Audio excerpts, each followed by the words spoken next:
السلام علیکم، میں ہوں بدر اسلام۔ آج ہم بات کریں گے سمیر کی کہانی، سمیر کی زبانی۔ یہ ایک سابقہ مسلم ہے، یعنی یہ اسلام چھوڑ چکا ہے۔ یہ اس نے انڈین میڈیا کے ایک پروگرام میں بیٹھ کر اپنی کہانی سناتا ہمیں نظر آیا۔ اگر آپ نے اس کی کہانی نہیں سنی تو پہلے آپ کمنٹ باکس میں لنک موجود ہے، وہ سن لیں۔ یہ اس ویڈیو کو بنانے کا مقصد یہ ہے کہ تاکہ یہ دوبارہ مسلم ہو، نہیں، یہ مقصد نہیں ہے، تاکہ لوگوں کو پتہ چل سکے کہ حقیقت کیا ہے۔ تو یہ ویڈیو کافی لمبی تھی، مطلب کہ 15-16 منٹ کی تھی، تو اس لیے میں نے ذرا لکھ کے رکھا ہے، تو اس کو دیکھ کر میں آپ کو بتاؤں گا کہ اس نے کیا کیا بولا اور اس کا کیا جواب بنتا ہے۔ ایک تو اس نے آن ایئر قرآن کا غلط مطلب لوگوں کو بتانا چاہا ہے۔ غلط مطلب سے مراد یہ حوالہ دیتا نظر تو آیا قرآن کا، مگر کہیں پہ اس نے ترجمہ نہیں کیا۔ اگر ترجمہ کیا تو اس کا مطلب بالکل ہی اس نے الٹ بتایا ہے۔ اس کا کہنا ہے کہ نعوذ باللہ حضرت محمد صلی اللہ علیہ وسلم اللہ کے پیغمبر نہیں ہیں، کیونکہ یہ قرآن میں نہیں لکھا، جبکہ قرآن حضرت محمد صلی اللہ علیہ وسلم پر نازل ہوا۔ تو اس کے اس بیوقوفانہ سوال کا میں کیا جواب دوں؟ اس کا کہنا ہے کہ یہ تبلیغی جماعت سے تعلق رکھتا تھا، اور بہت جیسے کہ میں نے آپ کو بتایا کہ یہ کافی قرآن کا حوالہ دیتا نظر آیا۔ وہ کیسے دیا وہ بھی میں نے آپ کو بتایا۔ میرا کسی تبلیغی جماعت سے تعلق نہیں ہے، مگر میں آپ کو جواب دینے کی کوشش کروں گا۔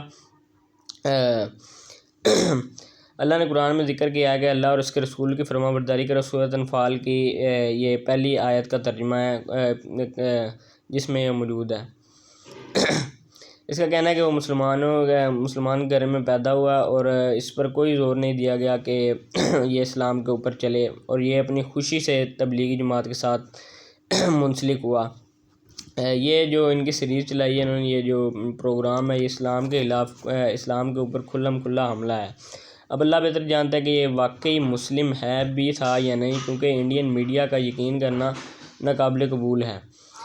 اس شو کے لیے کہا جاتا ہے کہ یہ اسلام کو سمجھنے کے لیے بنایا جا رہا ہے، مگر جیسے انڈین میڈیا حتیٰ کہ ان کی فلموں میں بھی دکھایا جاتا ہے کہ اسلام کے بارے میں ان کا کتنا نیگیٹو امیج دکھایا جاتا ہے، تو یہ کیسے اس پروگرام کو چلا سکتے ہیں؟ تو یہ اسلام لوگوں کے ایمان پر، مسلمانوں کے ایمان پر بہت بڑا حملہ ہے۔ قیامت کے نزدیک فتنوں کا آغاز ہو جائے گا۔ مجھے لگتا ہے اس ویڈیو کو دیکھنے کے بعد مجھے لگتا ہے کہ وہ آغاز ہو چکا ہے، ہو سکتا ہے اس سے پہلے ہو چکا ہو، مگر مجھے آج محسوس ہوا ہے۔ اس پروگرام کے دوران اینکر نے کہا کہ لوگ یہ کہتے ہیں کہ آپ یہ سب دباؤ یا اسلام کے خلاف سازش کے تحت کر رہے ہیں، جو کہ حقیقت بھی ہے۔ یہ میں کہہ رہا ہوں جو کہ حقیقت بھی ہے، اس نے نہیں کہا۔ تو اس نے آگے سے کہا، نہیں، مجھے کوئی پیسے نہیں دیے گئے اور نہ ہی کوئی دباؤ ہے۔ مجھے دونوں نے پوری کوشش کی کہ لوگوں کو تسلی ہو کہ یہ مسلمان ہیں، اور پیسوں کی بات کسی نے کی بھی نہیں۔ اور اس نے کہا میرا کسی اس نے این جی او کی بات کی تو اس نے کہا میں کوئی چیز نہیں لیتا، اس طرح کچھ، جس کے لیے انہوں نے اپنے شو کا بہت لمبا حصہ جو ہے اس میں صرف کیا، یعنی وقت، کہ لوگوں کو پتہ لگ سکے کہ یقین ہے کہ یہ مسلم ہے۔ اس نے اپنے کہا کہ میرے سوالوں کا جواب مل جائے تو میں دوبارہ مسلم ہو جاؤں گا۔ تو یہ دوبارہ مسلم ہو یا نہ ہو، اس سے کم از کم مجھے تو کوئی فرق نہیں پڑتا۔ اگلی اس کی ایک ویڈیو میں ایک علماء کی بات کو ٹوک کر کہتا ہے کہ ان کی بات کو روک کر کہتا ہے کہ میں آپ کی بات کب سے نہیں ٹوک رہا، اب آپ بھی مجھے نہ روکیں۔ اب میں نے آپ کی سنی ہے، آپ میری بات سنیں۔ اگر یہ تو اپنی کہانی سنانے آیا ہے تو پھر یہ ایک اینکر کے ساتھ موجود ہونا، یا پھر ایک ایپیسوڈ کے لیے آئے تو یہ اب روز ان کے ساتھ بیٹھا ہوتا ہے، مطلب کہ ان کے پروگرام کا پرماننٹ حصہ بن چکا ہوا ہے، اور یہ علماء کے ساتھ بحث بھی کر رہا ہے۔ کیونکہ اگر کسی کی اور یہ علماء کو زیادہ اس نے بولنے بھی نہیں دیا، اس کا انداز بھی کچھ اس طرح تھا۔ تو اس نے کہا میرے 5 سوالوں کے جواب دو، ان سوالوں پر بھی ذرا بات کرتے ہیں۔ اس نے کہا کہ میں 4 سال تک جواب تلاش کرتا رہا اور مجھے جواب نہ ملا، جس کی وجہ سے میں نے اسلام چھوڑا۔ اگر تجھے اگر تجھے 4 سال جواب نہ ملا جس کی وجہ سے تو نے اسلام کو چھوڑ دیا تو تجھے جواب کی امید بالکل ختم ہو گئی ہونی چاہیے، تو دوبارہ امید کیوں کر رہا ہے؟ اگر تو دوبارہ امید کرے یعنی تجھے اسلام سے محبت ہے، مگر تیری باتوں سے ایسا لگتا نہیں کہ اس کا کہنا ہے کہ اسلام میں میں نے اسلام کو پڑھ کر قرآن کو پڑھ کر اسلام کو غلط سمجھا ہے، تو یہ تو بالکل بھی اس کی بچوں والی بات ہے۔ اس کے رشتہ داروں کی بہت مخالفت کی، مگر جان سے مارنے کی دھمکی اس کو تب ملی جب 1.5 منٹ بعد اینکر نے اسے یاد کروایا کہ کیا تمہیں کوئی قتل کی دھمکی وغیرہ کا کوئی ایشو ہے، تو اسی وقت اس کو جو ہے اپنی قتل کی دھمکی مل گئی۔ اپنی سر کی وجہ سے اس نے اسلام چھوڑا، تو پھر بار بار یہ کیوں کہہ رہا ہے کہ میرے جواب دو، میں دوبارہ مسلمان ہو جاؤں گا۔ اس کا مقصد صرف مسلمانوں کے دل سے جہاد کو ختم کرنا ہے، جیسا کہ اس نے کہا کہ عام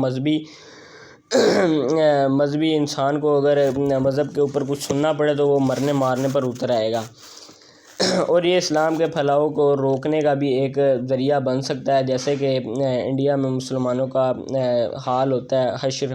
اب اس کے جوابوں کی طرف تھوڑا سا آنے کی کوشش کرتے ہیں کہ اس کا ایک پہلا جواب کچھ اس طرح تھا، مجھے اچھی طرح نہیں یاد، میں نے تو جواب لکھے ہیں کہ اگر اللہ چاہتا تو سب کو مسلمان بناتا، کچھ اس طرح کا اس کا سوال تھا۔ اگر اللہ چاہتا تو سب کو مسلمان بناتا، مگر اللہ نے لوگوں کو اچھائی اور برائی دے کر لوگوں کو اختیار دے دیا کہ وہ کس طرف جاتے ہیں۔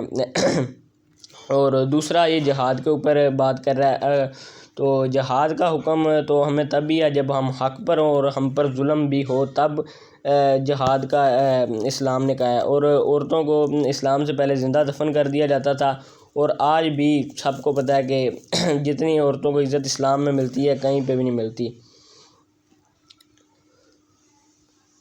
اور نعوذ باللہ اس نے کہا ہے کہ اللہ کو 3rd پرسن اس نے کہا ہے، یعنی کہ اس نے پہلی سورہ فاتحہ کی تلاوت کرتے ہوئے اس نے کہا ہے کہ جس کا کچھ انداز اس طرح تھا تو اس نے کہا کہ اللہ بھی کسی سے مخاطب ہو رہا ہے، یعنی اس کو یہ نہیں پتہ لگا، خود کو تبلیغی جماعت کا وہ طالب علم کہہ رہا ہے، تو اس کو یہ نہیں پتہ چلا کہ یہ قرآن جو ہے یہ ہمارے لیے بنایا گیا ہے، مطلب کہ ہمارے لیے اللہ تعالیٰ نے یہ نازل کیا، تو اس کو یہ نہیں سمجھ آئی۔ اور چوتھا اس کی کہنے کا آخری اس کا سب سے اہم سوال تھا کہ اگر اللہ نے امتحان کے لیے ہمیں بھیجا، تو اگر پتہ ہے کہ یہ اچھا اور یہ برا، تو ہمیں امتحان کے لیے کیوں بھیجا؟ اب اللہ تعالیٰ نے ہر انسان کو اچھائی اور برائی دے کر زندگی دے دی ہے کہ وہ اچھائی استعمال کرتا ہے یا برائی استعمال کرتا ہے۔ اگر اس نے کہا کہ اگر ایک انسان برائی کرتا ہے تو کسی پہ ظلم کرتا ہے، وہ تو اس کا تو اس نے ایشو کر دیا نا اپنا کام، تو یہ اس چکر میں اس بندے کے ساتھ ظلم ہو گیا۔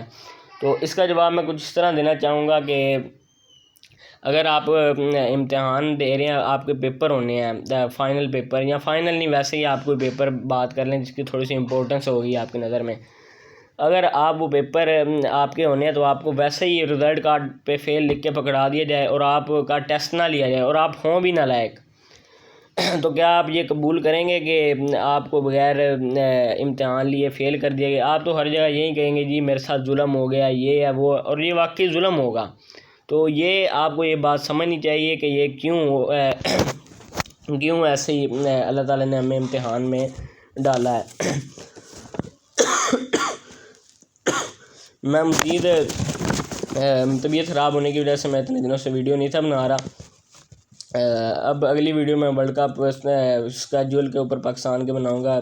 پیچھے طبیعت میری بہت خراب لی ہے، اس لیے میں نے ویڈیو نہیں بنائی، تو اگر اس ویڈیو میں اگر کوئی غلط الفاظ مجھ سے استعمال ہو گئے جو میں نے دہرائے ہیں یا پھر اس کے علاوہ، تو اللہ مجھے معاف کرے، اور آپ اور اپنے گرد و نواح سب کو ان کے ایمان کی حفاظت کی تلقین کریں۔ اللہ آپ کے ایمان کو بھی سلامت رکھے، آمین۔ اللہ حافظ۔